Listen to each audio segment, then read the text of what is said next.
Do you accept that gender identity and the notion of gender identity is something that not everyone shares? Not everyone shares that belief.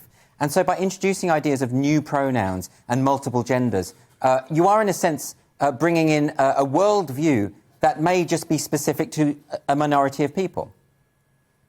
No, well, clearly to start with it may be, but what we're trying to do is help other people to understand. I mean, not so long ago, people didn't understand why I was as I am, or Debbie either. Fortunately, things have moved considerably in the last couple of decades, and I live a very happy, very normal life. And my pronouns used to be he, him, but they're now she, her. But I was one of those people that's able to make, like Debbie, make a transition from one gender identity to another. But so many people, it was discovered in a government survey in about 2016, I think, that about half of the people who identify as trans, in fact, are really non-binary. There are trans men, there are trans women, but there are lots of people in between who can't just transition from one to the other because that wouldn't be appropriate. And so they have a different identity. So I think we're only just beginning to realise and respect that. I understand that point of view. And you know, I also understand that, you know, if someone transitions, they expect people to use the pronouns for the gender they transition to. So that all does make sense. And most people surely are happy to do that. So if someone used to go by the pronouns he, him, they would be happy to use she, her. But do you think that when it comes to neo-pronouns, you know, when we're talking about pronouns such as je and je, or ver and vers, that you're asking people to take on board a change in language that hasn't come about through the natural evolution of language, that these are words that have been concocted, if you like, and then imposed. Are there any limits yourself to pronouns that you wouldn't use? Yeah, I mean, I'm old, I'm 73, you know, so, and I only transitioned myself, as far as the rest of the world is concerned, 10 or so years ago. So it's new for me. But I think, as I was trying to say, out of respect to other people, we should try and honour whatever it is that they favour. And if they find that helpful, helps them to solidify or confirm their own gender identity, whatever that is, then surely that's a good thing. Debbie, can I ask you about that? Do you share that view, or do you understand the view that it is just courteous, particularly when we're talking about neo-pronouns, pronouns that such as the cat pronoun, the nya, nyan pronoun, sorry, that was incorrect, but nya and nyan. Do you think that's just a matter of courtesy, or is there something else going on? Well, I think I said before it was coercion of language. I think if anybody is desperate for other people to use these pronouns for them, and their identity and their well-being depends upon the language of others, then they have a problem. So, in a sense, you think that it's something for them to resolve individually and not to impose on other people. Is that what you mean? Well, I think when it comes to transition, the biggest place to transition is inside our own heads. If we can accept ourselves for who we are, then it doesn't matter what anybody else thinks. But then how do you feel if you're ever misgendered, if people use the pronouns you used to use? It doesn't bother me at all. People use different pronouns for me in everyday life. Some people use she, her, other people use he, him, and it really does not bother me.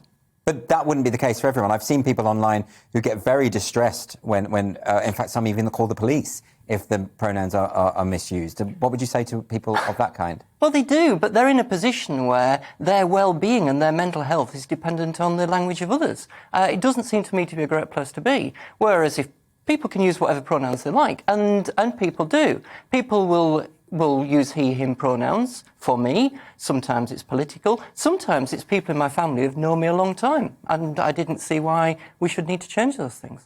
Dr. Hamlin, can I ask you, when it comes to the guides to pronouns, and I know that, for instance, the Scottish Civil Service have recommended to members of staff that they add pronouns to the end of their emails whenever they sign off, but a lot of them didn't want to do so. What would you make of that? Do you think that it should still be within the right of members of staff, or do you think employers have a right to say, no, you must disclose your pronouns at the end of emails or at the start of the meeting? I think it's a shame if it's compulsory, because it just breeds resentment. And what we're, as far as I could tell, what we're trying to do is help people to understand, to be sympathetic, empathetic, and, as going back to the same old word, courteous to others. And it helps other people. If we state the pronouns we prefer, then it helps other people feel more confident when talking about us or addressing us. And again, it's going back to just courtesy. It shouldn't be compulsory, of course not. But well, you say of course not, but we don't want people to resent it. A lot of people are calling for this to be criminalised, and some people have indeed been arrested for misgendering people. So not everyone shares that view, and that I suppose is the worry that I would have about any form of speech that becomes compelled speech. I agree with you that if it's not compulsory, it's a matter of individual choice. But Debbie Hayton, could I just ask you, is it always the case, though, that this is what trans people want, that trans people want everyone to announce their pronouns before every conversation? Is that necessarily true?